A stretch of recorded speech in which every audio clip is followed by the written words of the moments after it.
صلی علی رسولہ الکریم اما بعد اعوذ باللہ من الشیطان الرجیم بسم اللہ الرحمن الرحیم رب اشرح لی صدری ویسر لی امری واحلل عقدۃ من لسانی یفقهوا قولی رب زدنی علما اللهم ربنا زدنا علما اللهم أرنا الحق حقا وارزقنا اتباعه وأرنا الباطل باطلا وارزقنا اجتنابه آمین یا رب العالمین۔ اسکار کارنر میں ہم انشاءاللہ بس اختتام تک پہنچنے والے ہیں۔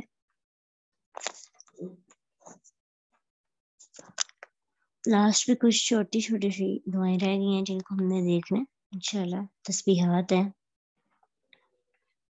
اور دعائیں ہیں، ان میں سے ایک دعا ہے امسینا علی فطرت الاسلام وعلى كلمة الإخلاص وعلى دين نبينا محمد صلى الله عليه وسلم وعلى ملة أبينا إبراهيم حنيفا مسلما وما كان من المشركين۔ پہلے سے آتی ہے آپ کو، بہت پیاری دعا ہے۔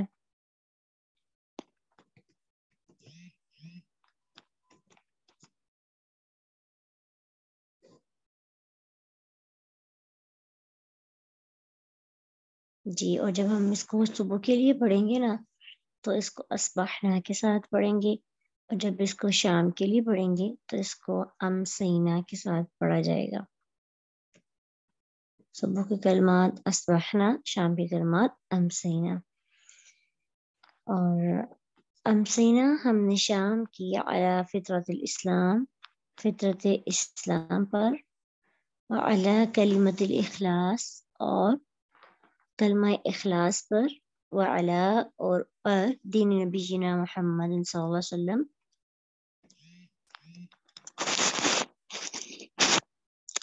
محمد صلی اللہ علیہ وسلم کے دین پر، وعلی ملت ابینا ابراہیم اور ملت ابراہیم پر، حنیف مسلمن جو یکسو مسلمان تھے، یعنی بالکل اللہ کے لیے خالص تھے، وما کان من المشرکین اور مشرکوں میں سے نہیں تھے۔ تو اس دعا کے اندر ہم اللہ تعالیٰ سے اپنے ایک تعلق واضح کرتے ہیں کہ ہمارا اللہ کے ساتھ کتنے طرح سے تعلق ہے۔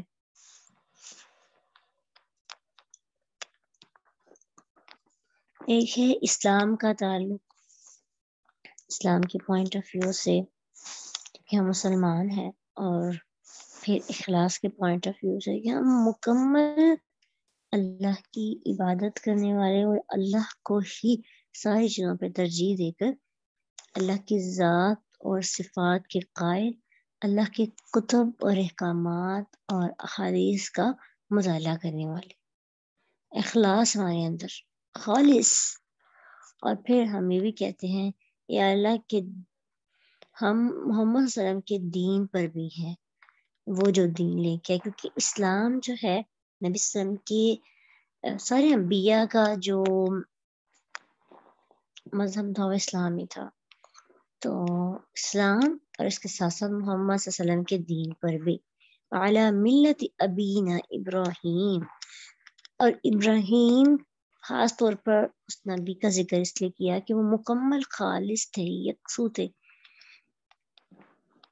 ظاہر باطن سے سیم، اور اس کے علاوہ ان کی جو کوالٹیز تھیں وہ نظر بھی آتی تھی۔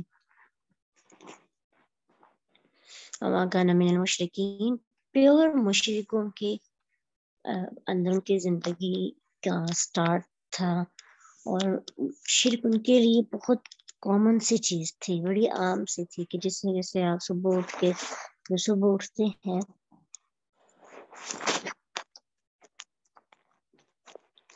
جبکہ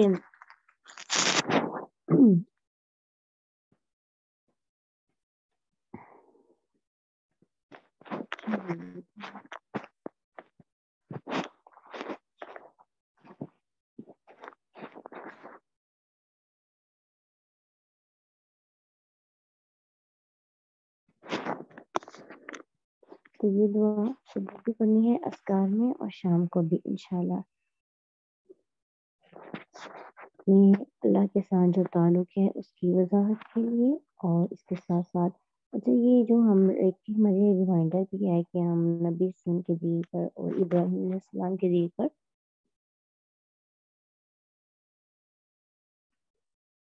اس میں ہمارے لیے اس چیز کی وضاحت بھی ہے کہ ہمیں ہاں جی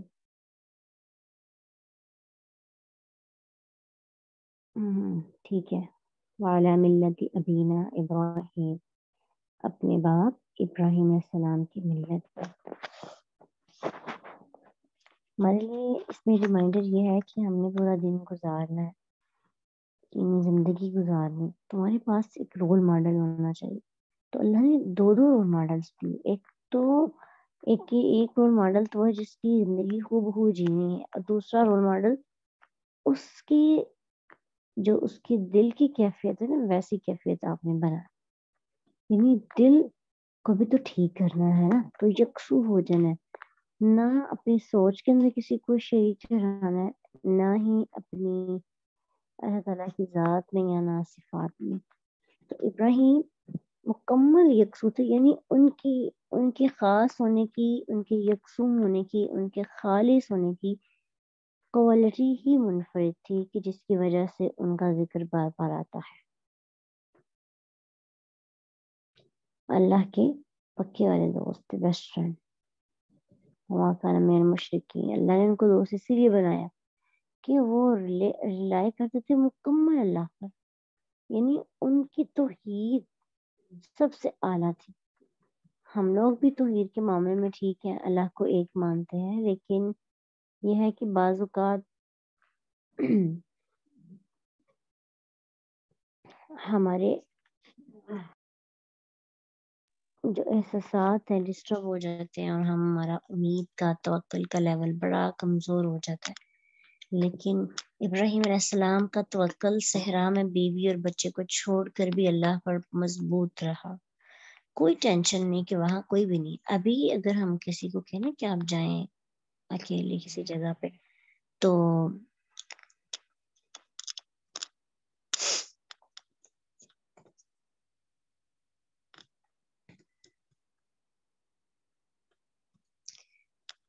ہمارے لیے بڑا ڈسٹرب ہم ہو جاتے ہیں، یا پھر اس طرح سے ہمارا توکل نہیں ہوتا کہ اللہ ہمیں بچا سکتا ہے یا اللہ ہمیں سیو کر سکتا ہے، یا اللہ کے بارے میں یقین ہوتا ہے پھر بھی ڈاؤٹس بہت زیادہ ہوتے ہیں.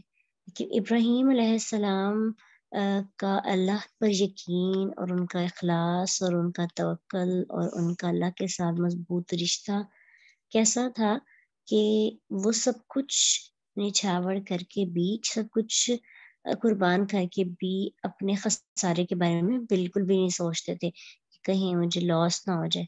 تو یہی ہے مضبوطی.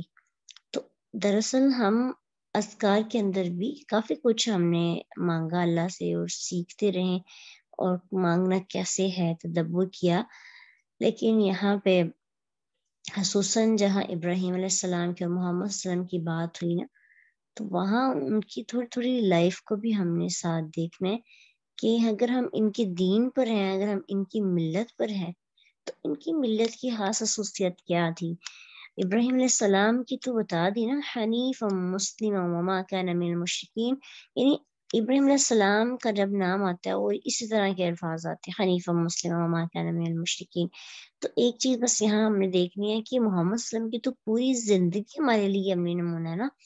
ہمارا اٹھنا بیٹھنا سونا جاگنا سب کچھ ان جیسا ہونا چاہیے. اور اگر ہم اذکار کر رہے ہیں تو انہی کی وجہ سے، یعنی ان تک، ان کے ذریعے ہم تک پہنچے نا. لیکن ابراہیم علیہ السلام کی ایک بات کو اختیار کر لیں، ایک سنت کو، وہ کیا؟ اخلاص والی، کہ اندر اور باہر سے ایک جیسے مخلص ہو جائیں، اور اللہ کے ساتھ ایک توکل کا مضبوطی کا رشتہ ہو. اتنا توکل کہ لوگ بھی آپ پہ حیران رہیں، اور اتنا یقین اللہ تعالیٰ پہ ہونا چاہیے. یہ اللہ کی ذات پر توکل سے ہماری اپنی ذات کی گرومنگ ہوتی ہے. جو بندہ اللہ کی ذات پہ توقع نہیں کرتا نا، تو اس کی اپنی ذات کمتر ہونا شروع ہو جاتی ہے. اس کی گرومنگ، اس کی سیلف ڈیولپمنٹ جو ہے وہ اس کا لیول آگے جانے کی بجائے پیچھے آنے لگتا ہے. ٹھیک ہے، توکل باللہ یہ ایک بہت بڑی نعمت ہے. آپ خشاش بشاش رہتے ہیں، آپ فریش رہتے ہیں، آپ مسکراہٹیں بھی کھیرتے ہیں، دوسروں کو مسکراہٹیں دیتے ہیں، اور برا کرنے والوں کے ساتھ بھی اچھا کرتے ہیں، اچھا کرنے والوں کے ساتھ اور اچھا کرتے ہیں. آپ لوگوں کو دکھانے کے لیے کچھ نہیں کرتے. ان اجریہ الا علی اللہ، اس طرح کی سوچ آپ رکھتے ہیں. تو یہ دراصل اگر ہم اس پہ لمبی چوڑی بات کریں تو کافی کچھ ہم سیکھ سکتے ہیں. لیکن آپ بس نا ابراہیم کی یکسوئی، ان کی اللہ کے ساتھ محبت دوستی کی جو مین جڑ رہی ہے، انہوں نے اگر اللہ کو چوز کیا تو مکمل اس کے ہو گئے. یعنی ان کے دل میں اللہ کے مقابل کسی کی بھی محبت نہیں آئی، حالانکہ وہ لے کے آ سکتے تھے. حنیف مسلم وما کان من المشرکین. اللہ ہم سب کو بھی ابراہیم جیسا اخلاص عطا کرے، اور ہمارے اندر بھی وہ محبت، وہ شوق، وہ جذبات آئیں جو ابراہیم علیہ السلام کے پاس تھے، اور انہوں نے اللہ کو اپنا دوست بنا لیا. اگرچہ ہم دوست چلیں، دوستی کا رتبہ بھی پا نہیں سکتے، مگر ہم ان جیسی کوالٹیز قائم کر کے اپنے مقام اور اپنی جنت کے رتبوں کو بڑھا بھی تو سکتے ہیں. کتنی خوش قسمتی ہوگی. آج تو ہمیں نہیں لگتا نا کہ ایک جگہ سے اوپر والی جگہ پہ بیچ دیا جائے جنت میں ہی. تو انشاءاللہ اللہ ہمیں ایسی جگہوں پہ لے کر جائے. اگلی دعا دیکھتے ہیں. جی، لا الہ الا اللہ، یہ وحدانیت کی دعا ہے، اور یہ تقریباً آپ سب کو آتی ہے. ہم اس کے فضائل پہ بات کریں گے.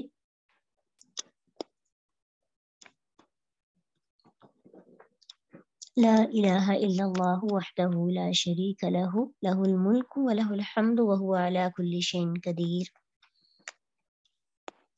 کہ اللہ کے سوا کوئی معبود نہیں، وہ اکیلا ہے، اس کا کوئی شریک نہیں، اس کی بادشاہت اور اسی کی تعریف ہے، اور ہر چیز پر کامل قدرت رکھتا ہے. اس دعا کی تدبر و پیچھے دعائیں ہم نے پڑھی ہیں، ان کے اندر تقریباً ہم نے کیا بھی تھا.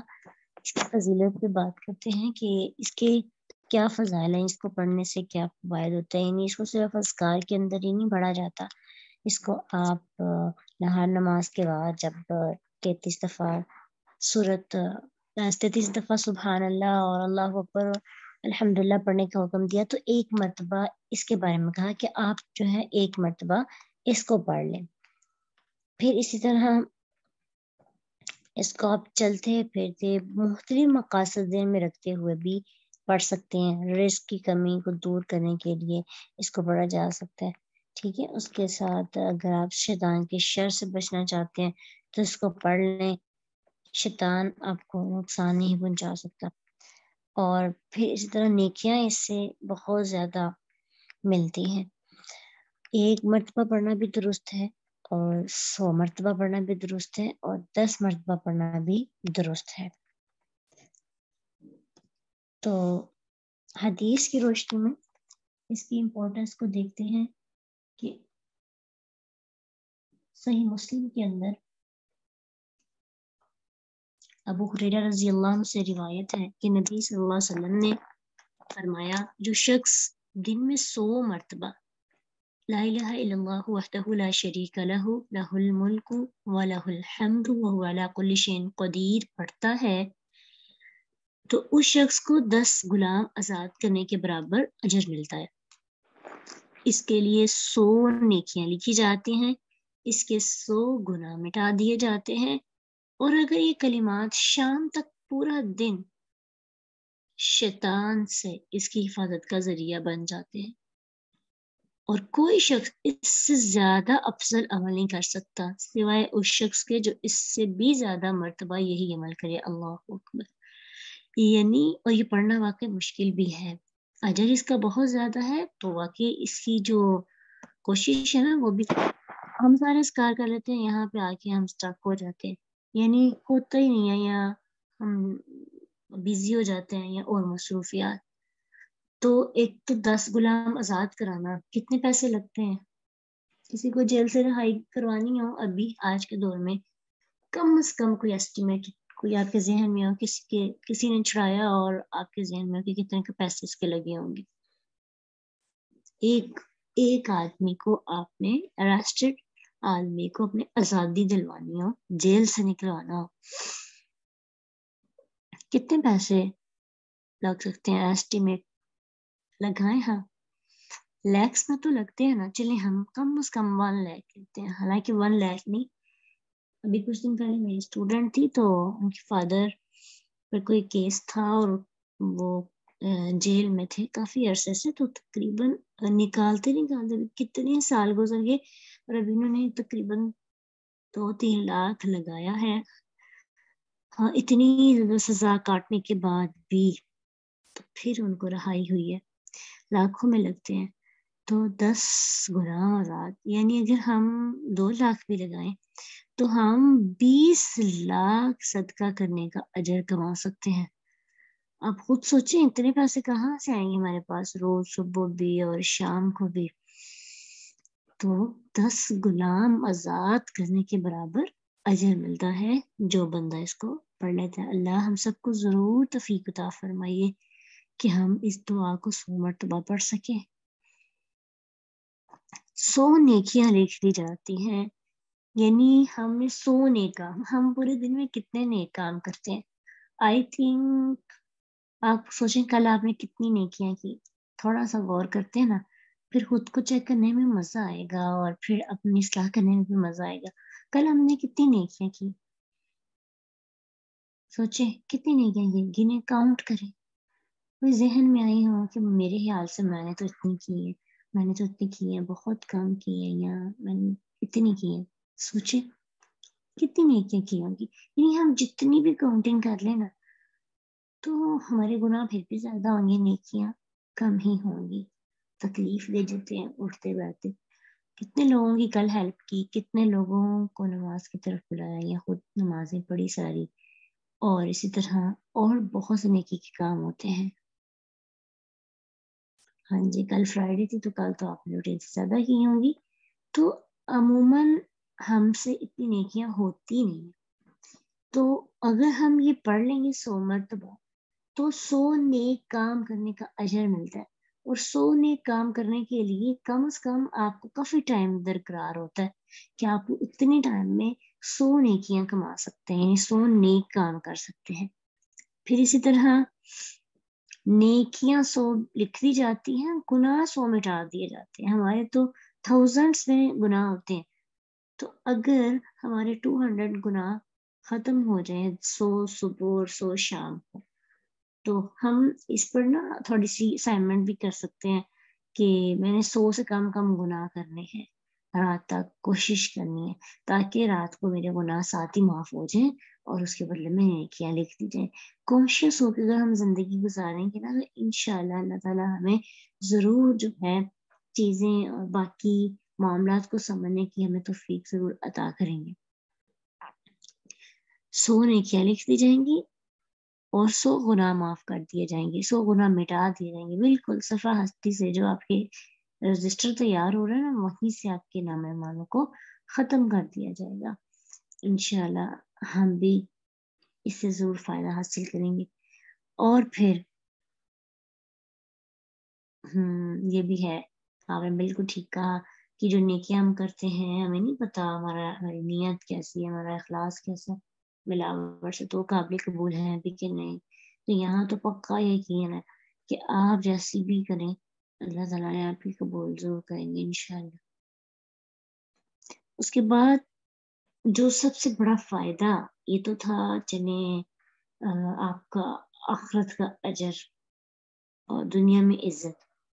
اس کا بہت بڑا فائدہ جو ہے نا وہ یہ ہے کہ یہ شیطان کے شر سے بچانے کا بہترین ذریعہ ہے. اگر آپ کسی بھی چیز کی پریشانی میں پریشان ہیں اور نہیں ٹھیک ہو پا رہے، روحانی بیماری ہے یا جسمانی بیماری ہے، تو اگر صبح 100 مرتبہ اور رات کو 100 مرتبہ، اگر صبح 100 مرتبہ پڑھ لیں تو رات تک شیطان آپ کے پاس نہیں آ سکتے، آپ کو تنگ نہیں کر سکتے، آپ کو ڈسٹرب نہیں کر سکتے. شیطانی حملوں سے آپ بچ جاتے ہیں اگر واقعی اس نیت سے پڑھیں کہ اس کی تو فضیلت یہ ہے. اور اگر شام کو پڑھیں گے تو صبح تک ہم شیطانی بدلوں سے بچ سکیں گے. ٹھیک ہے، جادو وغیرہ شیطان کا حملہ ہی ہوتا ہے. جی بالکل. جو شیطان سے مراد یہاں پہ واقعی ہے، جو جن وغیرہ یہ لوگ جادو کروا دیتے ہیں نا، اور نظر بد سے بھی بندہ بچ سکتا ہے. اور جو بھی آپ کی زندگی کے اندر مسئلہ نا، اسے سوچیں اور اس کو پڑھیں. انشاءاللہ یہ آپ ایکسپیرینس کریں، تجربہ کر کے آپ دیکھ لیں کہ جس دن آپ یہ دعا پڑھیں گے نا، اس دن آپ کی فیلنگز بہت اچھی فیلنگز ہوں گی، آپ ہلکا ہلکا فیل کریں گے. کیونکہ ایک تو اللہ تعالیٰ کی وحدانیت سے ہمیں دل کو، زبان کو ترک کرنا ہے، تو ظاہری بات ہے اللہ سکون تو دیں گے.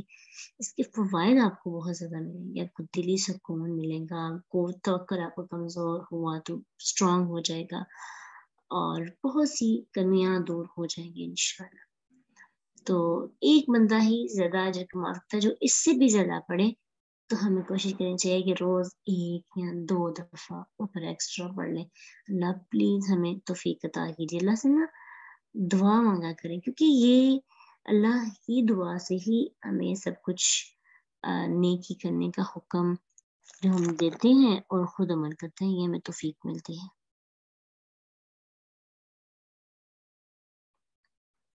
یس، آپ ٹھیک کہہ رہی ہیں کہ موڈ خراب رہتا ہے شیطانی حملوں کی وجہ سے، اور ویسے بھی خیالات وسوسے رہتے ہیں نا. یہ دعا بتایا کریں لوگوں کو، اس سے بہت زیادہ فوائد حاصل ہو سکتے ہیں. ایک اور حدیث ہے ابو داؤد کی کہ نبی صلی اللہ علیہ وسلم نے اسی بات کے بارے میں فرمایا کہ جو شخص صبح کے وقت یہ پڑھے لا الہ الا اللہ وحدہ لا شریک لہ لہ الملک ولہ الحمد وهو علی کل شیء قدیر، تو اس سے اولاد اسماعیل میں سے ایک غلام آزاد کرنے کا ثواب ہوگا. اس کے لیے 10 نیکیاں لکھی جائیں گی، اس سے 10 غلطیاں مٹا دی جائیں گی، اس کے 10 درجات بلند کیے جائیں گے، اور شام تک شیطان سے ہی حفاظت میں رہے گا. اگر شام کو یہ کہے تو صبح تک اس کے لیے یہی سب کچھ ہے. تو وہاں 100 دفعہ کہنے کا تھا، تو یہاں پہ اس سے کم کوانٹٹی کے اندر، تو 100 مرتبہ انشاءاللہ ہم نے اپنا ٹارگیٹ بنانا ہے. اگر ہم اس کو 1 یا 10 مرتبہ پڑھتے ہیں پھر بھی فائدہ ہوتا ہے، لیکن 100 دفعہ پڑھنے سے اس سے زیادہ فائدہ حاصل کیا جا سکتا ہے. نیگیٹو جو پروسیس ہوتا ہے تھنکنگ کا، اس کو روکا جا سکتا ہے. جو وسوسے شیطان کے خیالات، بدگمانیاں لوگوں کے بارے میں پیدا ہوتی ہیں، جب آپ اس کو پڑھ لیتے ہیں تو آپ تھوڑے فریش ہو جاتے ہیں. یعنی آپ کو لگتا ہے کہ یہ سارے کام چھوٹے چھوٹے ہیں، مجھے بڑے کام کرنے. جی، بجائے اس کے کہ آپ پر شیطان زیادہ حاوی ہو، اس کو روٹین میں انشاءاللہ شامل کرنا ہے. یہ تو ہمارے لیے گولڈن چانس ہے کہ اس اتنے فوائد دے کر ہمیں دے دیا گیا، ہمیں بتا دیا گیا. انشاءاللہ مالی فائدہ بھی ہے، فوائد دیکھیے، مالی فائدہ بھی 20 لاکھ تک کا فائدہ ہمیں، اللہ اکبر. اور ہمیں وقت کا فائدہ بھی، وقت کا، ٹائم کا، تھوڑے سے ٹائم میں اتنی کام نیکیاں بھی کر لی ہو، توبہ بھی کروا لی، توبہ کر کے یہ نہیں گناہ ختم کروا لیے. اور پھر جو ہے اس کا اجر بھی آخرت کے دن ملے گا. دنیا کے اندر ہمارا روحانی فائدہ بھی ہے، شیطان سے بچ سکتے ہیں، اپنی روح کو تر و تازہ رکھ سکتے ہیں. تو مالی، جسمانی، روحانی ہر طرح کے فوائد ہمیں اس دعا سے مل رہے ہیں. تو اس دعا کو انشاءاللہ ہم کوشش کریں گے. اگر نہیں تھی ایڈ، پڑھتے ہیں 2 3 4 10 دفعہ پڑھ کے نا، تو معاملات پھر ویسے ہو جاتے ہیں، سارا کچھ روٹین پہ آ جاتا ہے. اس دفعہ پکا عہد کرنا ہے اللہ سے انشاءاللہ. بہت بڑی فضیلت ہے، ایک بہترین گفٹ ہے اللہ کی طرف سے ہمارے لیے. اس گفٹ کو نا دوسروں کے ساتھ بھی شیئر کرنا ہے، تاکہ جو لوگ اس سے مستفید نہیں ہو رہے ان تک بھی جو پیاری حدیث ہے نا وہ پہنچ سکے اور وہ بھی پڑھے. ہو سکتا ہے کہ کسی کے پڑھنے سے ہو نہیں سکتا, یقیناً کوئی پڑھے گا تو اجر تو آپ کو ہی انشاءاللہ ملے گا. تو یہ 2 دعائیں ہیں جو آپ نے کرنی ہے اچھے سے, اور انشاءاللہ نیکسٹ ٹائم پھر نیکسٹ دعائیں کریں گے. ابھی اس ویک نا ہم اسائنمنٹ بھی ہے, ہم سب نا کوشش کرتے ہیں کہ کس نے کتنے دن اس پر عمل کیا تھا. تو اگلے ہفتے جب ہم کلاس لیں گے نا تو ہم اس میں اپنا اپنا احتساب کریں گے کہ کس نے کتنے دن کلاس کو اٹینڈ کیا. ٹھیک ہے, اور یہ کلاس مراد کہ یہ جو ہم نے اسائنمنٹ اپنے ذہن کے اندر رکھی ہے اس کو یہ کرنی ہے کمپلیٹ. کیا 100 ٹائمز صبح, 100 ٹائمز رات کو انشاءاللہ پڑھ لیں گے نا. اسائنمنٹ یہی ہے پورا ویک اس کو پڑھنا ہے, کوشش کرنی ہے کہ یہ پڑھیں. اگر کبھی آپ صبح اسکار کی کلاس ہو رہی ہو, اسکار کے بعد تفسیر ہوتی ہے, تو آپ کے پاس ٹائم نہیں ہوتا, تو آپ ایسا کیا کریں کہ پورے دن میں یعنی کوشش کریں کہ جیسے آپ ساتھ کام کریں, ساتھ یہ پڑھتے جائیں, چلتے پھرتے ویسے بھی پڑھتے جائیں, رزق کی فراوانی کے لیے بھی جس نیت کے ساتھ اس کو پڑھیں گے آپ کو فائدہ ہوگا. ٹھیک ہے, یہ بھی آپ کر کے دیکھیے گا, پریشان نہ یہ پڑھیں, آپ کو فائدہ ہو جائے گا انشاءاللہ. تو اب دیکھیں کہ صبح کے وقت پڑھیں یا شام کے وقت پڑھیں. تو اگر صبح کو تھوڑی تاخیر ہو جائے تو آپ تھوڑا لیٹ بھی پڑھ لیں, لیکن پڑھے ضرور. اس سے فائدہ تو ضرور لینا نا, اس کو ہاتھ سے نہیں جانے دینا. ہمارے بہت سے کروڑ ضائع ہو جائیں گے. انشاءاللہ کوشش کریں گے, انشاءاللہ اللہ ہم سب کو توفیق عطا کرے انشاءاللہ. وآخر دعوانا ان الحمد للہ رب العالمین. سبحانك اللهم وبحمدك نشهد ان لا اله الا انت نستغفرك ونتوب اليك. السلام علیکم ورحمۃ اللہ وبرکاتہ.